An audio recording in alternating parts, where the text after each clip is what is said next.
Los hospitales, especialmente en los países en desarrollo, ofrecen más que atención médica para los enfermos. Su función en medicina preventiva es fundamental. Concentran una enorme inversión económica en equipos de diagnóstico y tratamiento, laboratorios de alta tecnología, bancos de sangre y desarrollo de investigaciones para la protección de la salud. Por todo esto, los hospitales tienen un gran valor social, económico y político. Bueno, básicamente cuando se construye un hospital, sobre todo los más antiguos que tenemos en nuestros países, y cito el caso de Costa Rica, muchos de estos se han construido para un periodo estimado de 20 años. La realidad es que varios de ellos cumplen 100 años. Entonces, desde la perspectiva económica, es una de las obras más complejas y más caras para una sociedad, puesto que tiene que dar los servicios por un largo tiempo y irse ajustando a las nuevas necesidades. Además del aspecto económico, la complejidad de un hospital se refleja en su funcionamiento diario. En América Latina, un hospital público promedio de tercer nivel funciona 24 horas al día. Tiene varias especialidades y cientos de camas con un porcentaje de ocupación que habitualmente supera el 90%. Entre pacientes, visitantes, personal de salud y administrativo, este hospital podría albergar más de 1,000 personas por día, con toda la logística que esto representa. El funcionamiento de este hospital depende también de servicios básicos, como agua, saneamiento, electricidad y comunicaciones. Por otro lado, para brindar servicios especiales, dentro de la edificación hay materiales radiológicos, nucleares, químicos y combustibles. Esta estructura compleja se puede ver afectada por eventos imprevistos. Uno de ellos es un desastre de origen natural. En América Latina y el Caribe, más de 8,000 hospitales, es decir, el 50% de los existentes, se encuentran ubicados en zonas de alto riesgo. Un terremoto de 8.1 en la escala de Richter ocasionó el derrumbe de 5 hospitales en México. Provocaron daños en los establecimientos de salud. Estos dejaron de funcionar justo la cuando pérdida hasta el momento asciende a $640 millones. La red sanitaria dejó de funcionar cuando más de 100,000 personas necesitaban atención médica. Los ambulatorios fueron gravemente afectados por las 19 hospitales sufrieron daños y 6 fueron evacuados completamente. Según la CEPAL, en América Latina y el Caribe, en los últimos 25 años, la pérdida directa por daños en establecimientos de salud por desastres de origen natural fue de más de $4,000 millones.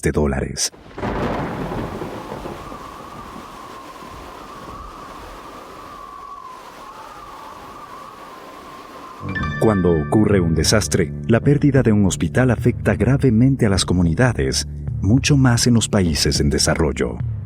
El impacto a las personas hospitalizadas y a la población que no pudo recibir atención médica causa un sentimiento de frustración e inseguridad en la comunidad.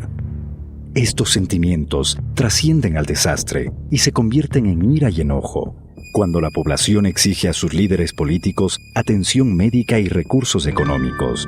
Recursos que en lugar de solventar necesidades primarias urgentes, tienen que invertirse en restablecer el funcionamiento de los servicios de salud afectados. Frente al riesgo a que se encuentran expuestos los establecimientos de salud, en enero de 2005, durante la Segunda Conferencia Mundial de Reducción de Desastres desarrollada en Kobe, Japón, los Estados miembros de las Naciones Unidas acordaron impulsar el programa Hospitales Seguros frente a Desastres. ¿Qué es un hospital seguro? Un hospital seguro es un establecimiento de salud en el que los servicios permanecen accesibles y funcionando a su máxima capacidad y en su misma infraestructura, inmediatamente después de un fenómeno destructivo de origen natural. Esta continuidad en su operación asegura la protección de quienes se encuentran dentro del establecimiento, de la inversión y de la atención médica durante y después del desastre. Ya no es aceptable que las instituciones de salud detengan su trabajo después de un desastre o que su estructura colapse, causando daño o matando a sus ocupantes. Durante los años 80 y 90, varios programas piloto demostraron que se pueden construir en los países en desarrollo instituciones de salud resistentes a los desastres naturales. Tanto los países ricos como los pobres pueden aplicar medidas de mitigación de desastres en sus hospitales. Inclusive, aquellos con recursos económicos limitados pueden brindar a su población hospitales y servicios de salud resistentes a terremotos, huracanes y otros desastres naturales. Las autoridades de Latinoamérica y el Caribe deben tener la certeza de que con los conocimientos y recursos existentes en sus países es posible tener hospitales seguros. Esto es una necesidad social y económica. Construir un hospital con medidas de mitigación puede tener el mismo costo que construir uno vulnerable. Reforzar un hospital ya construido implica una inversión del 8 al 15% de su costo total, mientras que reconstruir ese mismo hospital después de un desastre puede significar más del 100% del total de su inversión. Pero, ¿cómo pueden alcanzar los países la meta de hospitales seguros? La voluntad política es lo primero. Las políticas y regulaciones sobre hospitales seguros frente a desastres que desarrollen los países servirán de base para preparar normas, códigos y procedimientos que facilitarán la implementación del programa en las edificaciones de salud. Construir y adelantar una política sobre hospital seguro en Colombia para un ministerio es un trabajo transversal, es un trabajo de equipo. Hay unas responsabilidades de orden nacional, del ministro, de áreas financieras, de la oficina de desastres de este ministerio, de las oficinas de infraestructura y las que tienen que ver con redes de servicio. Pero también es un trabajo regional y es un trabajo local. Hay también tareas para los gerentes, responsabilidades para los secretarios. La ejecución del programa Hospital Seguro debe orientarse a las nuevas inversiones en salud y a la reducción de la vulnerabilidad de los establecimientos ya existentes. Para reducir al mínimo la vulnerabilidad de las nuevas construcciones, se debe ubicar el edificio o ampliación en una zona segura, aplicar adecuados códigos de construcción, buscar la participación y asesoramiento de profesionales calificados y aplicar adecuadas especificaciones técnicas. Para la construcción de este hospital universitario se han considerado las siguientes medidas de mitigación de vulnerabilidad, como por ejemplo escoger un terreno que es rocoso, en donde la dureza del suelo ayuda mucho.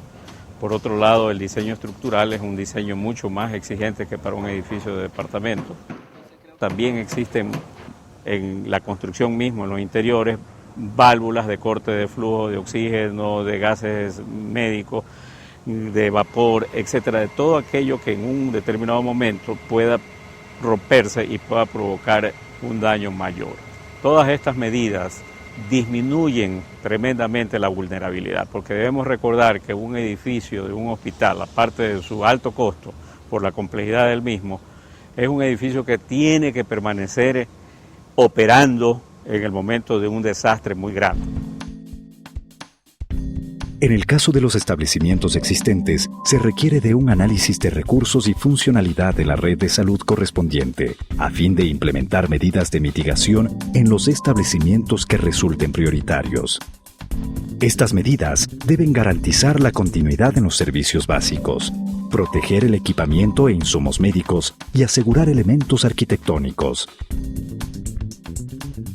Es importante señalizar el establecimiento de salud, preparar y capacitar al personal, elaborar planes hospitalarios para desastres y aplicar un plan de mantenimiento preventivo. También es fundamental incluir el tema de hospitales seguros en procesos de acreditación y certificación.